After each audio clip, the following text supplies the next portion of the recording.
Hi guys, Jurassic Junkie here, and I've got a bit of a growth. Welcome to the Friday Night Rant.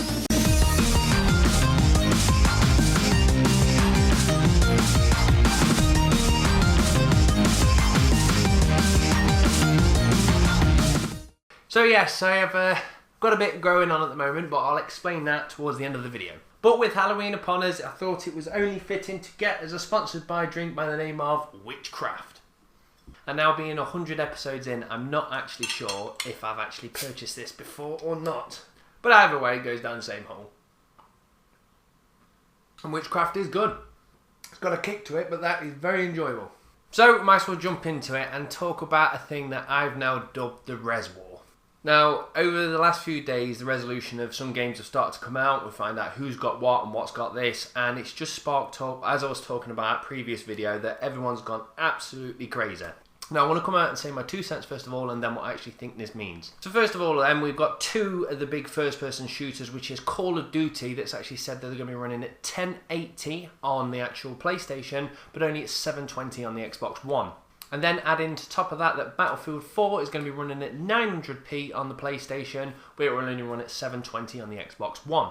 So straight away with that information, people have jumped to the internet saying that the Xbox One is the inferior console and obviously the PlayStation is more powerful. Now looking into this to find out exactly why it was, because the thing is we do know the Xbox One is capable of 1080 and absolutely ridiculously good graphics. When we look at Rise, that's gorgeous, fair enough, that is 900.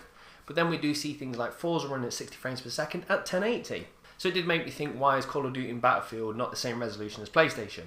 Now there's loads of different things saying it's because it's ERAM and all the different things, but what it kind of looks down to, it could be many things, but the major thing it looks down to is that Microsoft was incredibly slow at actually getting its development kits, and even better still the development tools to the actual third parties. So as you can see, the people that own the actual tools, such as Microsoft, have made really great 1080 games such as Forza.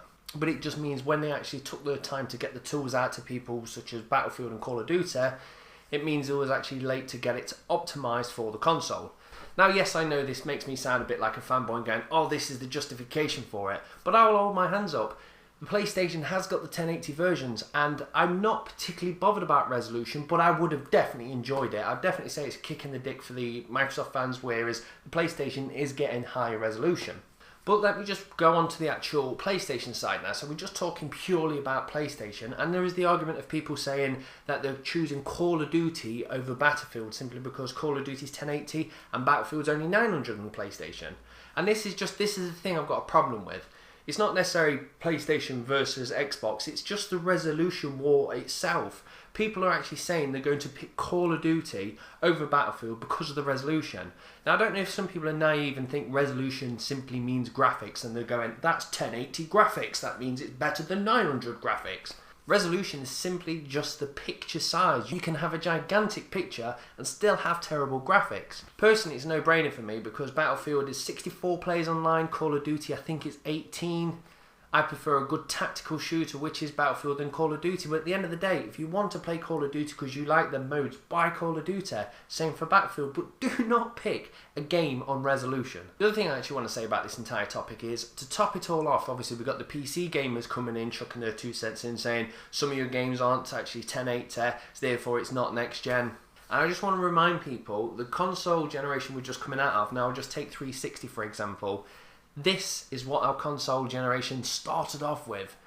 And now coming to the end of the actual generation, this is what the graphics look like. So I just want to say, you've got to remember that these developers are making games, which first of all, they're making games for both the current gen, they're making them for older gen, and it's just an absolute mess of all the stuff they've got to make it for. And at the same time, it's a bit of a crunch really. The consoles are coming out, they've got to quickly get the games out. But once the dust has settled down, we're going to have time for these developers to be able to properly use these tools, spend time to optimize it for the hardware, and we are going to see a vast improvement in graphics. So what I'm trying to say is, don't worry so much about the resolution. If you actually want to play Killzone, then buy a PlayStation. If you want to buy Titanfall, buy an Xbox.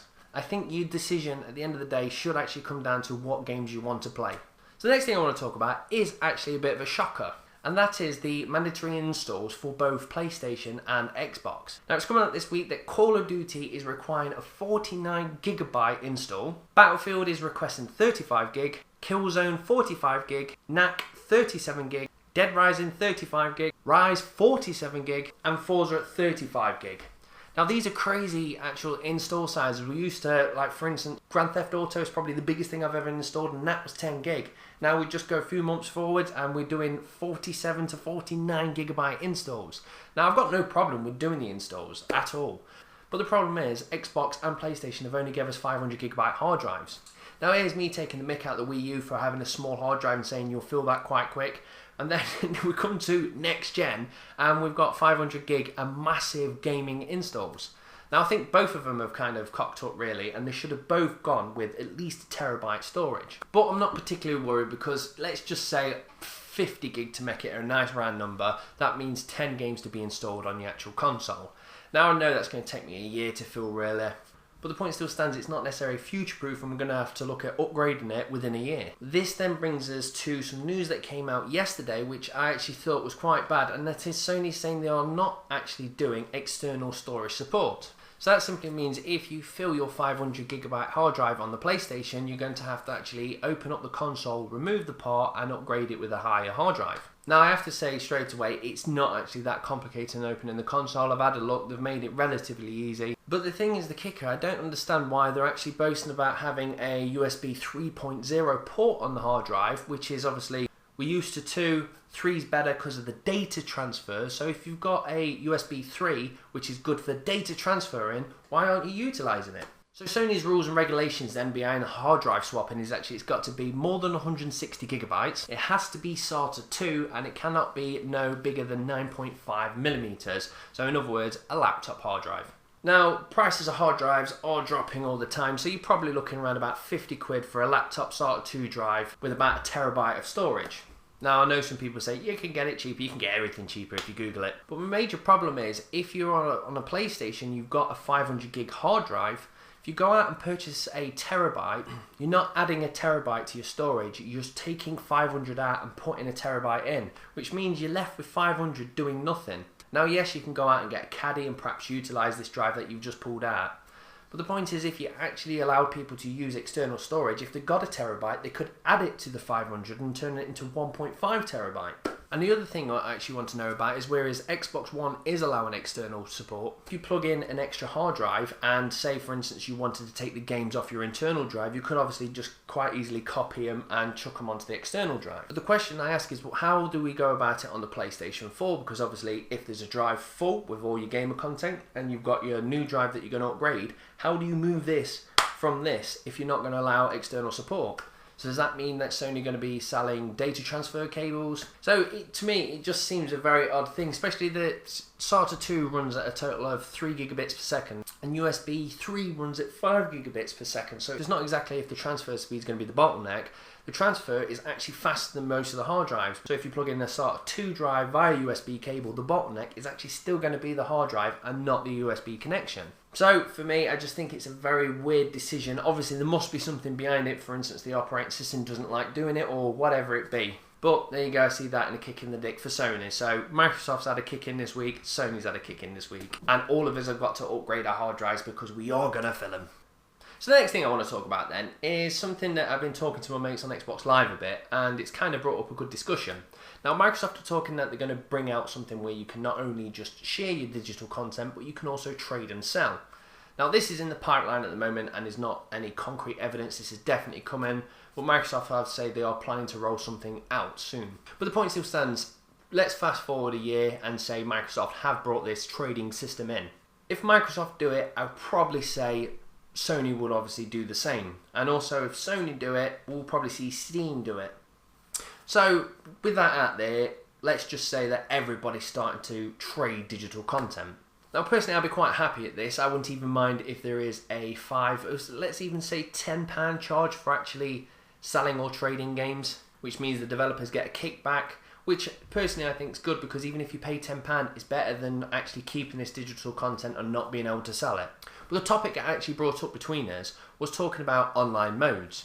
Now saying for instance that we get games which are offline such as BioShock. Now you play that game, you enjoy it. If you plan to go back and play it again, you'll probably keep it. If you're keeping it for your collector's shelf, you'll keep it. But majority of people that play it and go, I never will play that game again, will go out and sell it. So once that's sold, obviously that means the developer are getting no additional money for that game. So I was talking about things like Battlefield and Call of Duties and games like that, which are obviously heavy online games. Now these are games I very rarely trade in simply because I use them time and time again. So this got us talking, saying that obviously the games that have got online modes probably make higher profit because they get traded in less. So this brought us on to the middle ground games such as Tomb Raider. Now Tomb Raider is a great offline campaign, I really enjoyed it. Let's chuck in Uncharted there as well. And we've seen these games have online bolted onto them as well. Now these aren't great online modes, but you can see they've spent a bit of time, they're trying to justify you keeping these games. Now Tomb Raider is one of them, you play, you sell. Now the online wasn't good enough for me to keep hold of it. But you can already see they're trying to justify you keeping these games longer. And we were saying we can see games in the future start to introduce more and more online modes to try and keep you from actually trading it, especially when it comes into the digital market. Because if you've got a game that's got online modes, you won't necessarily trade it with a friend because he'll get it and then he'll go on the online modes and you're like, well, I haven't got a copy now. So the problem that I actually think is this might slightly change gaming, bring in a lot of more online modes. Now personally I think that's great because I love online modes, but the problem is, will that damage the offline modes? Now when I buy things like Call of Duty, I don't care for the offline whatsoever. But if I'm buying a BioShock, I want a really great rich story. And I'm worried that fast forward 2-3 years from now, we might be seeing stories starting to get damaged to just make room for these great online modes. So it's not me really ranting as such, it's me just saying that's my 2 cents, and I kind of think it might slightly mould gaming over the next few years, and would just like to hear your opinions if you think that might be the case. So coming to the end of the video then, 2 pieces of news. First of all, Blockbuster has gone into bankruptcy once again, but that means anybody that's actually got any pre-orders, for instance PlayStation, the actual Xbox One, simply means that Blockbuster will not honour that. So get down to your local Blockbuster and get your money out of there straight away. And speaking of pre-orders, Game have actually said that if you've got a pre-order with the Game Store, if you go and actually pay for it up front now, they will give you a queue jump ticket, which means on the night you won't have to stay out in the freezing cold at 12 o'clock at night. You can go to the fast line, pick up your box and just get straight out of there. So if you're buying from Game, definitely do that. So that brings us to the question of the week, and what the hell is this on my face? Well, I'm planning to do a Movember style beard. But obviously because I do a gaming channel, I wanted to do a gaming type beard. So I've taken to Facebook and asked a few people of saying what kind of gaming beard should I do. And the best comment so far was simply saying Sir Hamlock from Borderlands 2.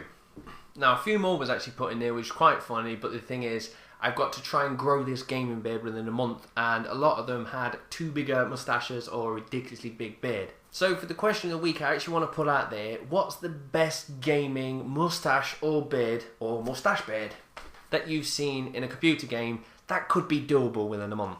So that's me done and dusted, guys. I'm now off to play a bit of Minecraft because I'm becoming addicted to it once again. I hope you all have a great weekend, and as always, thank you very much for watching. Cheers guys, bye.